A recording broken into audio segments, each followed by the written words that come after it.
भगवान बुद्ध के निर्वाण प्राप्त करने के बाद सारा संसार ऐसा लगने लगा जैसे बिना चंद्रमा के आकाश, पाले से मुरझाए कमलों का सरोवर अथवा धन के अभाव में निष्फल विद्या। निर्वाण का समाचार सुनकर आकाश के देवतागण भी उनके प्रति अपनी श्रद्धा प्रकट करने लगे। उनमें से एक ने कहा, अहो, यह सारा संसार नश्वर है। जहाँ मृत्यु के लिए जन्म होता है और जन्म के लिए मृत्यु, जो जन्म और मृत्यु दोनों से मुक्त है वही भाग्यवान है। देखो, ज्ञान की ज्वाला तथा यश रूपी ज्योति को आज काल ने सदा के लिए शांत कर दिया है। किसी मुनि श्रेष्ठ ने अपने श्रद्धांजलि देते हुए कहा, यह संसार असार है, यहाँ कुछ भी नश्वर नहीं है। जो सारे लोक का गुरु था आज वह काल कवलित हो गया। अंधकार में डूबे लोक को देख अनिरुद्ध ने कहा, इस लोक की गति कैसी विचित्र है। तथागत से दुख मुक्त होकर तपस्या की, आलस्य मुक्त होकर धर्मचारण किया, लोभ मुक्त होकर योगाभ्यास किया और अब मोह मुक्त होकर इस शरीर का भी त्याग कर दिया। जैसे बुद्धि के बिना विद्या, आचरण के बिना क्रिया तथा दया के बिना धर्म निरर्थक होता है, वैसे ही शाक्य मुनि के बिना यह संसार आज व्यर्थ लग रहा है। भगवान बुद्ध के निर्वाण का समाचार जैसे ही मल्लों ने सुना, वे भी रोते हुए दौड़े चले आए और विलाप करने लगे। फिर मल्लों ने मिलकर महामुनि के शव को स्वर्णमय सुंदर शिविका में स्थापित किया। विविध प्रकार की सुगंधित फूल मालाओं से भक्तिपूर्ण पूजा की। शिविका को श्वेत कपड़े से ढका और चमर डुलाते हुए अपने कंधों पर उठाया। भक्ति पूर्वक भगवान बुद्ध की शव शिविका को वे नगर के मध्य भाग में ले आए। फिर वे नगर के द्वार के बाहर निकले और हिरण्यवती नदी को पार किया। उन्होंने मुकुट, चैत्य के पास चंदन, अगरू तथा वल्लक आदि से चीता बनाई और उस पर महामुनि के शव को रख दिया। दीपक जलाकर मल्लों ने चीता में आग लगा दी, परंतु बार बार प्रयत्न करने पर भी चीता में आग नहीं लग रहा था। भगवान बुद्ध का प्रिय शिष्य काश्यप अभी मार्ग में ही था। उसी के अभाव में चीता में आग नहीं लग पा रहा था। जैसे ही कश्यप दौड़ते हुए वहां आए और उन्होंने अपने गुरु को साष्टांग दंडवत प्रणाम किया, चीता में स्वतः ही आग लग गई। चीता की अग्नि ने भगवान बुद्ध के शरीर के मांस, चर्म, बाल तथा अन्य अवयव को जला दिया, परंतु उनकी अस्थियां यथावत बनी रही। उन्हें चीता की अग्नि न जला सकी। चीता के शांत हो जाने पर मल्लों ने भगवान बुद्ध की अस्थियों को शुद्ध जल से धोया और उन्हें स्वर्ण कलश में रखा। उसे अपने नगर के मध्य में ले गए। लोगों ने महामुनि की प्रशंसा के स्रोत गाए। किसी ने कहा, इस घाट की अस्थियां स्थापित है जिन्हें चीता की अग्नि नहीं जला सकी। किसी ने कहा, ये अस्थियां मंगलमय है, अमूल्य है, हम इन्हें यहाँ स्थापित कर रहे हैं जिससे संसार को शांति प्राप्त हो। किसी अन्य ने कहा, अहो, काल कितना निष्ठुर है, इसने महामुनि को भी नहीं छोड़ा।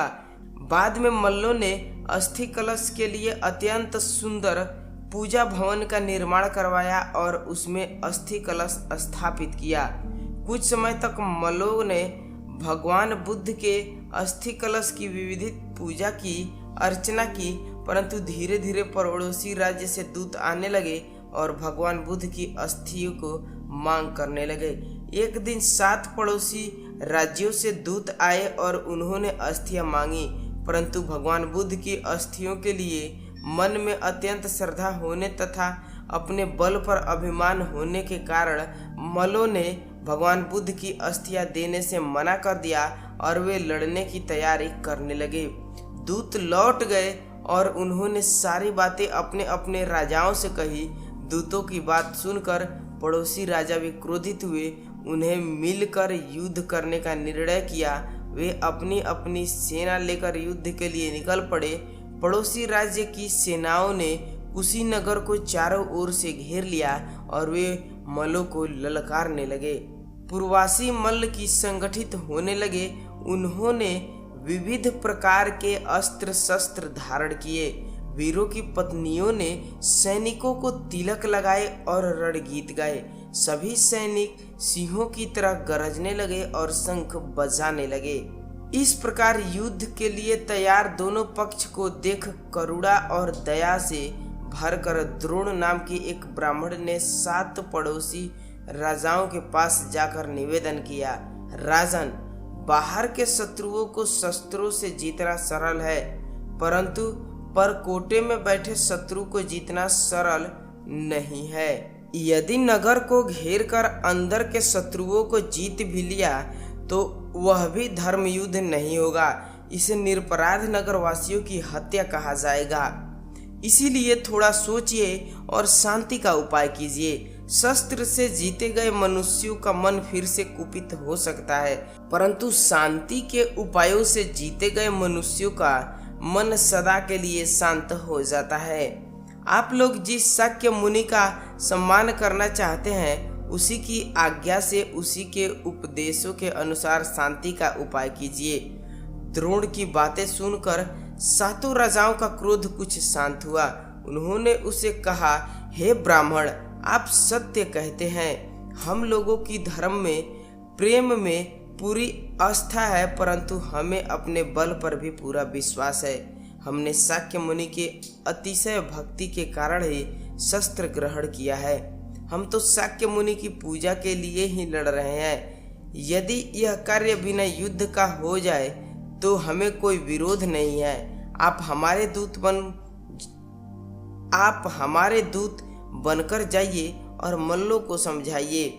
हमारा उनसे कोई बैर नहीं है। हम तो भगवान बुद्ध के प्रति अपनी श्रद्धांजलि अर्पित करना चाहते हैं।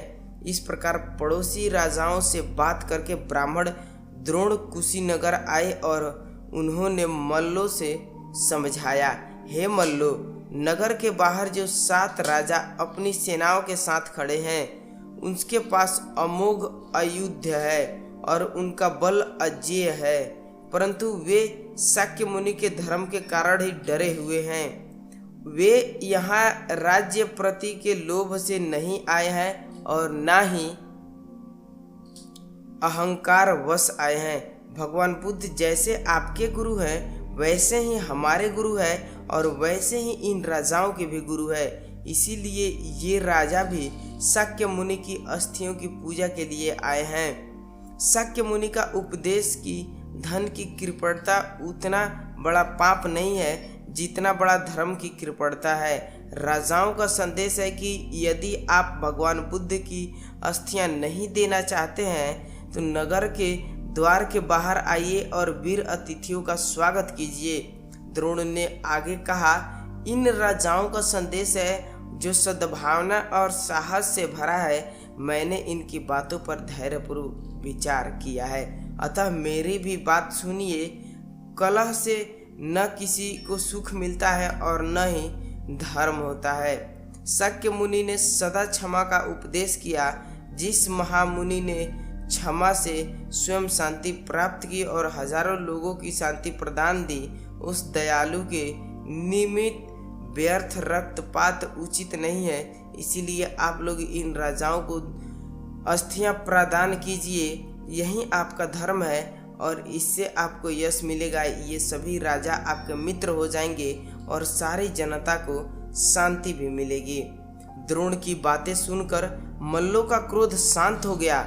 उन्होंने कहा, हे प्रियवर, आपके वचन बड़े कल्याणकारी है। आप हमें सन्मार्ग पर ले आए हैं। आपने जैसा कहा हम वैसा ही करेंगे। इस प्रकार द्रोण के प्रयत्नों से विवाद का अंत हुआ। फिर सबने मिलकर भगवान बुद्ध की मंगलमय धातुओं को 8 भागों में बांटा। एक भाग प्रत्येक राजा को दिया गया और एक भाग स्वयं मल्लों ने अपने पास रखा। भगवान बुद्ध की अस्थियां लेकर सातों राजा प्रसन्नता पूर्वक अपने अपने राज्य को लौट गए। उन्होंने अपनी अपनी राजधानी में इन अस्थियों पर स्तूप बनवाए और उनकी पूजा की। द्रोण ने भी अपने देश में स्तूप बनवाने के लिए वह घट लिया जिसमें पहले सभी अस्थियां रखी थी। पिछल जाति के बुद्ध भक्तों ने भगवान बुद्ध के शरीर की राख ली। इस प्रकार प्रारंभ में श्वेत पर्वतों के समान 8 स्तूपों का निर्माण हुआ जिनमें भगवान बुद्ध की अस्थियां रखी गई थी। द्रोण के घट वाला 9वां स्तूप बना और 10वां स्तूप बना जिसमें भगवान बुद्ध के शरीर की राख रखी गई थी। स्तूपों के निर्माण के बाद राजा सामंत तथा अन्य सभी इनकी पूजा करने लगे। स्तूपों पर अखंड ज्योति जलती रही तथा रात दिन घंटे बजते रहे थे। कुछ समय के बाद एक दिन राजगृह में 500 बौद्ध भिक्षु एकत्र हुए और भगवान बुद्ध की प्रवृत्ति धर्म को अस्थायी रूप से देने के लिए उन्होंने विचार विमर्श किया। सभी भिक्षुओं ने मिलकर भगवान बुद्ध के उपदेशों का संग्रह करने का निर्णय लिया। आनंद सदा भगवान बुद्ध के साथ रहे थे। उन्होंने उनके मुख से सभी धर्मोपदेश सुने थे। इसीलिए सभी भिक्षुओं ने आनंद से निवेदन किया कि संसार के कल्याण के लिए वे सभी धर्मोपदेश को दोहराएंगे। कालांतर में देवा नाम प्रियदर्शी का जन्म हुआ। उसने जनहित के लिए बहुत से स्तूपों का निर्माण करवाया। इसके कारण वह चंड अशोक धर्मराज अशोक कहलाने लगा। उसने धातु गर्भित स्तूपों को धातु लेकर अनेक भाग किए और उन्होंने सैकड़ों स्तूप स्थापित करा दिया। जब तक जन्म है तब तक दुख है, इसीलिए पुनर्जन्म से मुक्ति के समान कोई सुख नहीं है। इसीलिए और कौन उतना पूज्य हो सकता है जितना कि वह उन्होंने जन्म जरा व्याधि और मृत्यु से स्वयं मुक्त होकर सारे संसार को मुक्ति मार्ग दिखाया है।